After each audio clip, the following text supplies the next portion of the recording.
তো ফ্রেন্ড, এই গাছটার নাম ড্রেসিনা মার্জিনাটা।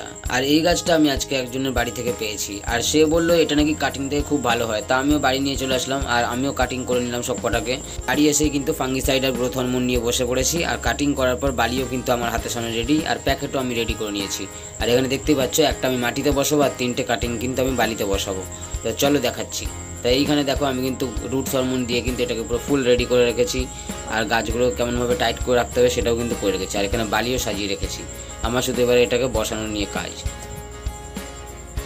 তো সবার আগে আমি একটা গাছ নিয়ে নিয়েছি, আর এটাকেই কিন্তু প্রথমে লাগাবো। কিন্তু তার আগে আমাকে দেখতে হচ্ছে এখানে হোল করতে হবে, আর না হলে কিন্তু শিকড় ঠিকমতো বেরোতে পারবে না, সাফোকেশন হয়ে যাবে। তাই প্রথমে আমি একটা হোল করে নিই চারদিকে। আমি 5টা মতন, যেহেতু আমার 4টে আছে, আমি 5টা হোল করে নিই প্রথমে, একটা থেকে জল ঢোকানোর জন্য, যাতে জলটা ঠিকমতো আমি বসাতে পারি, এর ভিতরে দিতে পারি। তাই এখানে প্রথমে দেখছো একটা কাটিং আমি কিন্তু বসিয়ে নিয়েছি। তো এবার পরপর আমি একটার পর একটা বসিয়ে নেবো। তো এখানে দেখতে পাচ্ছ প্রথমে এই মোটা ডালটা নিচ্ছি, এটা কিন্তু একদম গোড়াটা ছিল, যেটা একদম লাস্ট থেকে আমি কেটেছিলাম। আর সেখান থেকে কাটিং করার পরে কিন্তু এখানে রুটস হরমোন লাগিয়ে কিন্তু আমি এতে বসিয়ে দিচ্ছি। এরপর কিন্তু আমি জল দেবো, কিন্তু তার আগে আগে সবকটা বসিয়ে নিই। সবকটা ডাল আমার কিন্তু বসানোই হয়ে গেছে, আর এখানে কিন্তু আমি একটু চারদিকে বালিগুলো দিয়ে চেপে দিচ্ছি, আর এখানে কিন্তু কমপ্লিট। আর এইখানে দেখো কি সুন্দরভাবে মাথাটা আমি এখানে দিয়েছি, আর বাদ বাকি তো তোমরা দেখেছোই। তো চলো টাটা এখানেই। আর এইরকমভাবে কিন্তু রোপণ করতে হয়।